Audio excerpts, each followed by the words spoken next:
Okay, here's a question for you. What if the biggest threats, right, the really serious ones to public safety, weren't physical things, like not bombs or guns, but something, well, something much more elusive, something you might not even believe is real?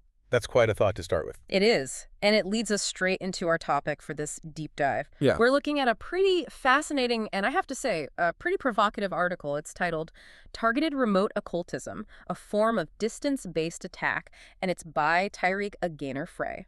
Right. And this piece, it proposes a really, well, radical way of seeing things we normally think of as, Yeah. mystical or spiritual practices. The author actually reclassifies them, not just beliefs, but potentially criminal assaults, even acts of terrorism, which is, wow, Exactly. It completely challenges how we usually think about what harm even means. it really does. So, our mission today in this deep dive is to unpack what the author means by all this, get into the specific definitions, some frankly chilling examples they give, and then look at the really radical policy ideas suggested for dealing with these so-called distance-based attacks. Yeah, and we need to explore why the author thinks these things are so hard to trace. That's key.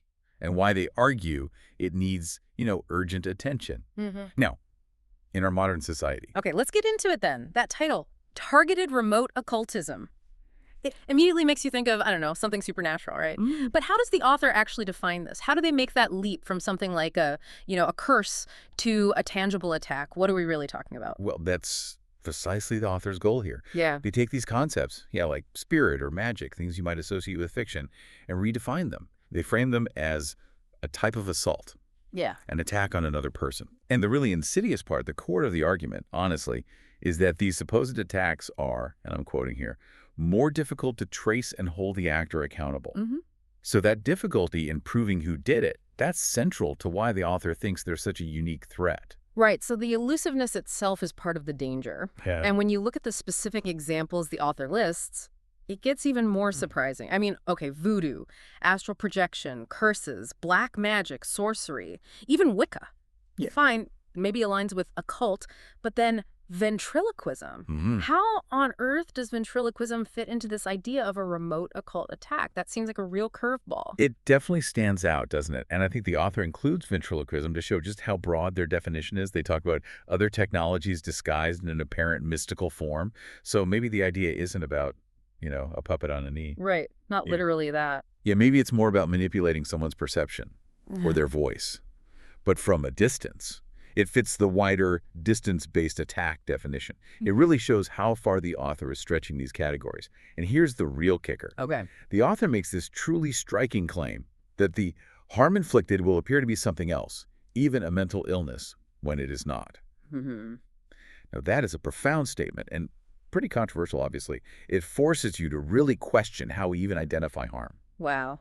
Okay, so it could look like one thing, but be caused by this other hidden thing. That's the argument. And what's also fascinating here is the author doesn't just define these attacks, they start pointing fingers, which, given how controversial this all is a big step. Yep. Who do they actually suggest is doing this and why? Yeah, the article is very direct about that. It calls for, and this is a quote again, deeper investigation into the Masonic Lodges and their practices and how they're affecting everyone as well as other societies.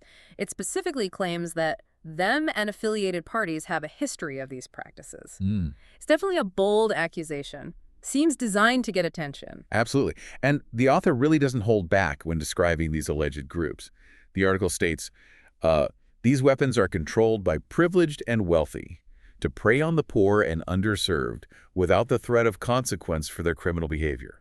That's strong language. Very strong. And then it goes further, compares these societies directly to a gang or mob, even specifically mentions the mafia in New York throughout the 20th century, flat out asserts they are criminal organizations and explicitly not enlightened societies. It's completely reframing their whole purpose. So it sounds like the author's core argument really boils down to this comparison they make. The method is different, gun versus spirit, but the actual expression is the same. Is that right?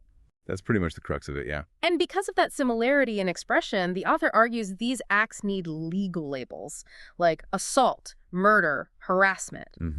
So this isn't just about redefining a weird phenomenon, it's about completely reframing legal responsibility, looking at intent and outcome regardless of the strangeness of the alleged method. Precisely. It's a fundamental challenge to how we think about cause and effect in law. Okay, so given this, let's call it audacious redefinition of harm, right?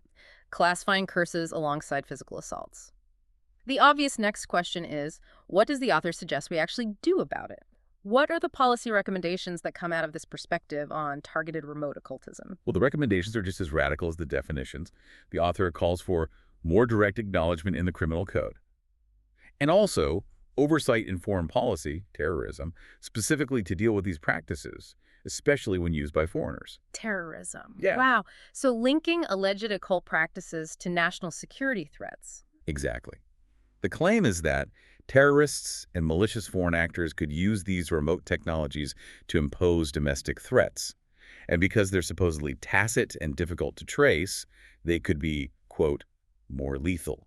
It completely reimagines the landscape of potential threats. And the ways to handle this are just as unconventional. The author suggests we should align these practices with the framework for weapons ownership and usage. Weapons ownership for things like magic. That's the proposal. It's not a small suggestion. It includes calls for things like public awareness, okay, maybe standard, but also oversight for institutions involved in any of these practices, done via regular audits. Regular audits of Masonic Lodges, for example, for occult activity. How would that even work? Right. What would you even look for? It boggles the mind a bit. And there's even a suggestion that military or law enforcement enlistment is also a path to pursue for getting oversight.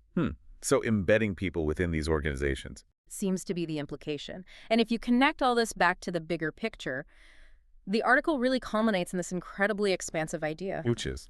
Well, the author's view is that occultism and spirit can be viewed as a form of technology. Okay, bro. That is a threat to public safety. And this leads them to suggest a whole new category of weaponry, distanced weaponry.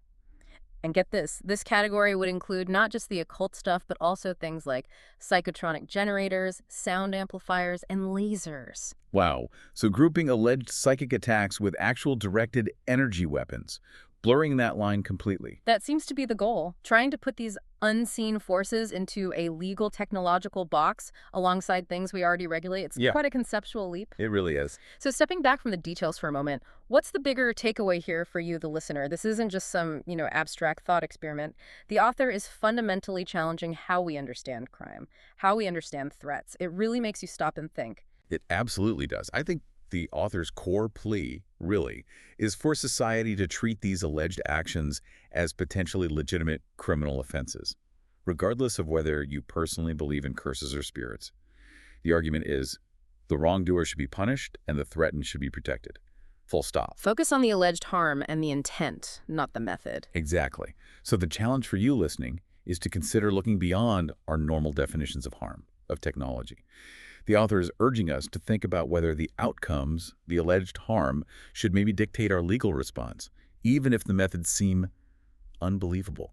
It really pushes us to confront the edges of what our justice system considers real and actionable. So there you have it, a deep dive into the argument that targeted remote occultism should be seen as a real, traceable form of criminal assault, maybe even terrorism, requiring legal changes, policy interventions, basically treating it like conventional weaponry. It's certainly a lot to chew on. It definitely is, Yeah. and it leaves us with a really challenging final thought to consider. Well, if we take the author's claim seriously for a moment, that the harm from these remote occult attacks can genuinely appear to be something else, like a mental illness, how on earth could society even begin to tell the difference? How could you distinguish a verifiable medical condition from this alleged, incredibly elusive kind of attack? And what would that mean for things like medical diagnosis or legal protection? It's a question that could potentially reshape how we view both medicine and the law itself. A very unsettling and profound question to end on.